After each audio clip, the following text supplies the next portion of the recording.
Hi folks, welcome back to the shop. This is Iron Horse Machinery. My name is Greg.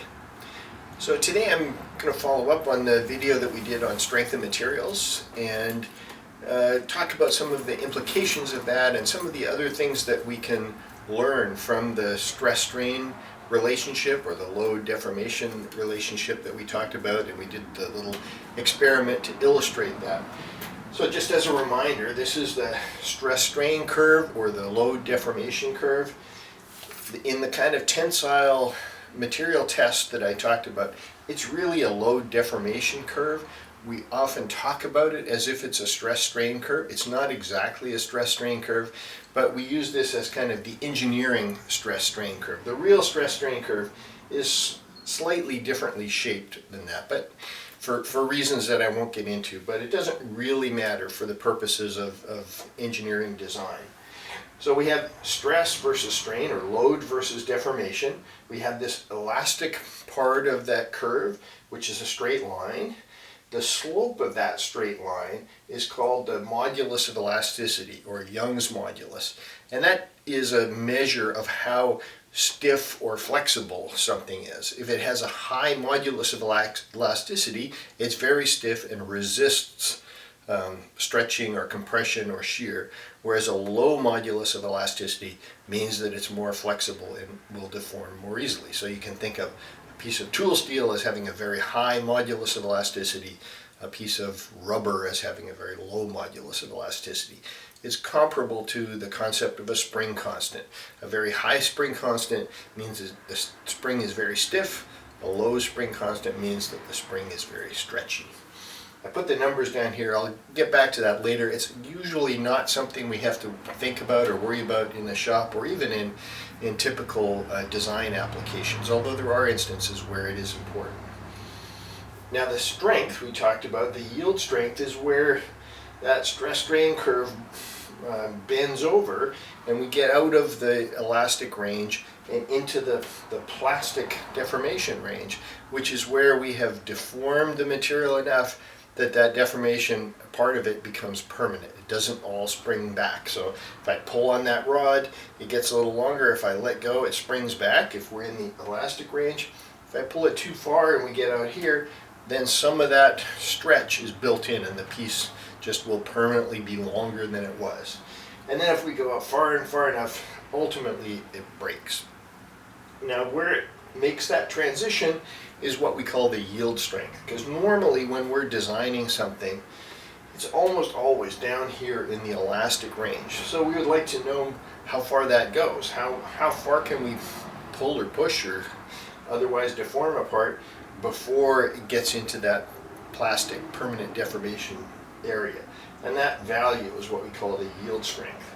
So just to give you an idea of what that is, here are some materials and their yield strength in both imperial and metric units. I've shown them in KSI, which is, 1 KSI is 1,000 PSI, 1,000 pounds per square inch.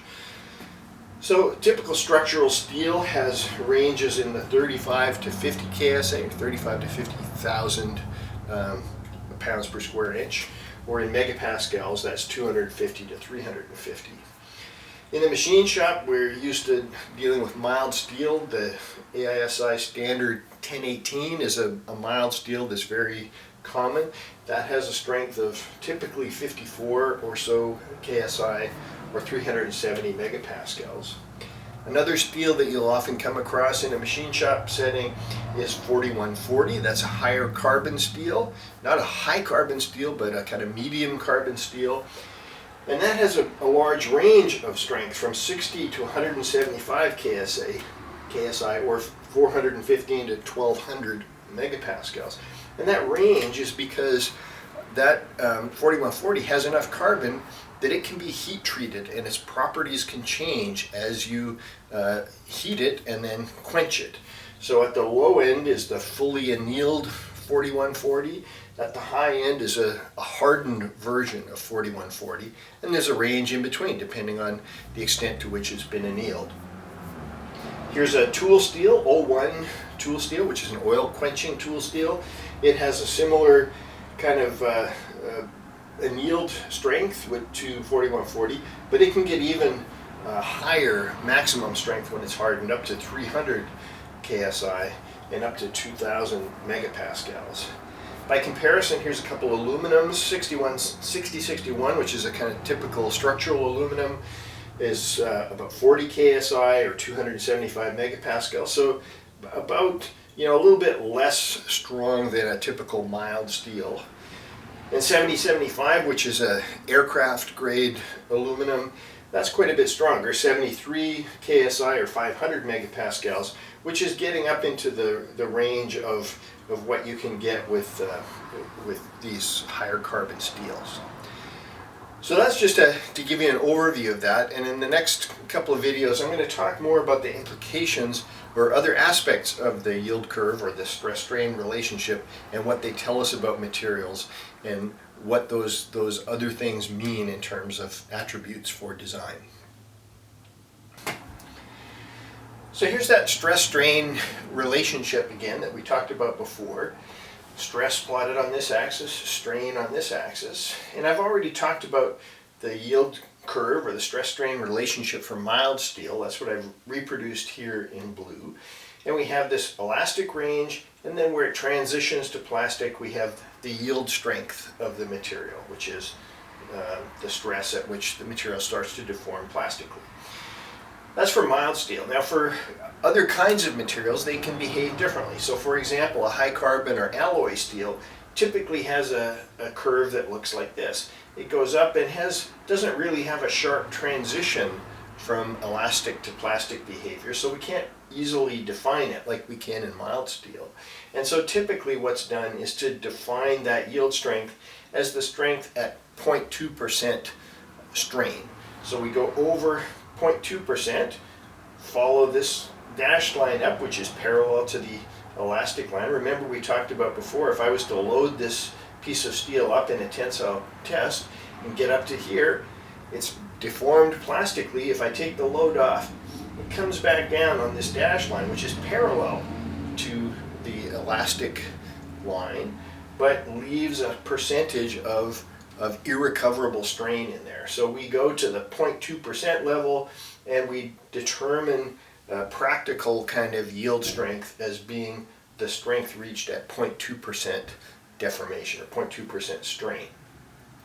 The other thing to notice is that a lot of high carbon stronger steel, so first of all it's stronger because the curve is higher. I haven't drawn this to any kind of scale, but they typically fail at much lower strains than mild steel. And that the strain that is achieved before the piece ultimately fails, or the sample ultimately fails, is called the ductility. So a steel that has a very large strain before it finally ruptures and fails has high ductility. A material that fails at a lower value of strain is a less ductile material. A material that doesn't even get into the plastic range is what we call a brittle material, like ceramic or something like that. So that's the difference. That's what ductility means.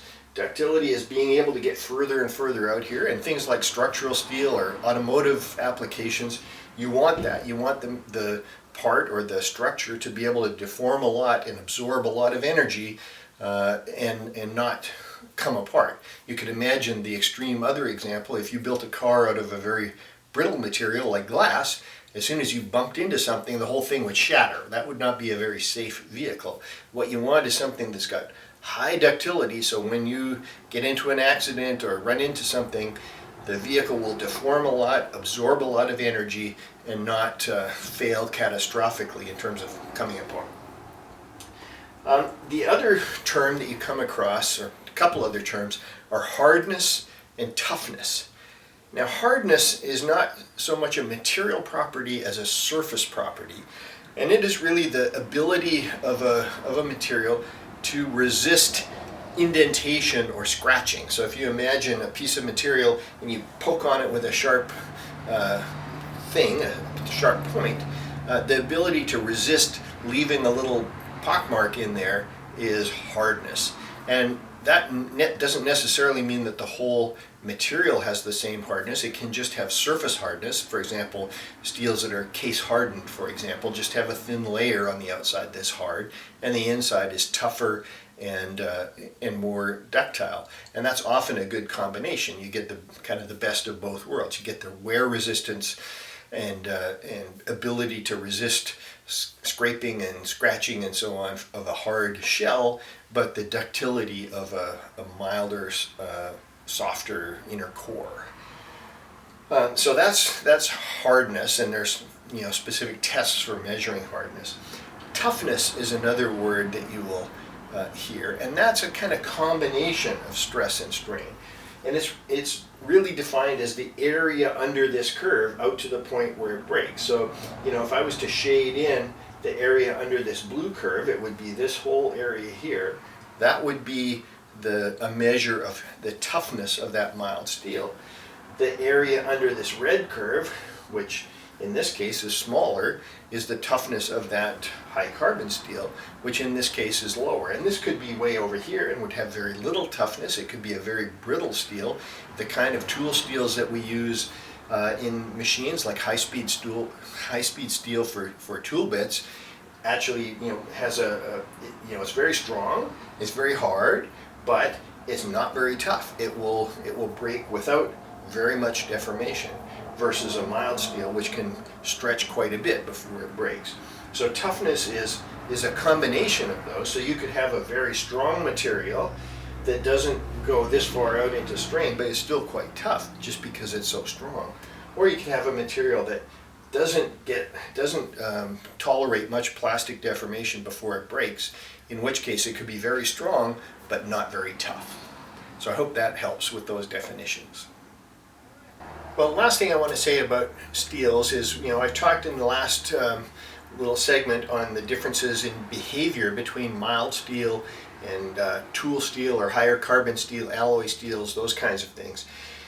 And the question is, what makes them different? Well, that gets into the whole subject of metallurgy, and I'm not going to get into that in any detail, but just to indicate. So here's a piece of structural steel. So this is 1018 or something similar to that kind of stuff that you use for building structures and so on. Here's a piece of tool steel. This is 01 tool steel. It's drill rod, in this case a piece of 1/2-inch drill rod. That's a much higher carbon steel that has some alloying elements in it that make it much harder, much stronger, and allow it to be heat treated. So when you heat treat something, you get it red hot. It changes the crystal structure of the iron and the alloying elements. When you quench it, it freezes in that different structure and can have very different properties, and typically stronger and harder, often too hard in that it's brittle, and so you heat it up to a lower temperature to anneal it and get it down to the level where you have met the compromise between hardness and toughness that you desire.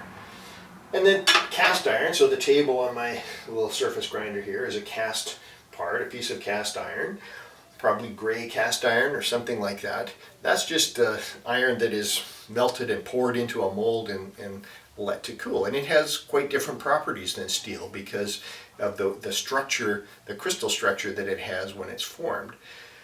So there's lots of different types of steels, lots of different grades. That's a whole subject, the kind of grades of steels and their alloys and what all those numbers like 1018 and 1040 or 4140 and so on mean. But I'm not going to really get into that. There's lots of information on the web that you can find that will give you those definitions and talk much more about the crystal structure and the heat treating and all of those kind of properties that affect how tough a material is, how cracks will form in it, how resistant it is to fracture, those kinds of things. So that's probably it for strength of materials. Maybe I'll come back to it at some point with some other things where I come up with some things I can demonstrate in the shop here. But for now, that's the end of this series on strength of materials for use in the home shop. And I hope that was helpful to some people. Thanks very much for watching.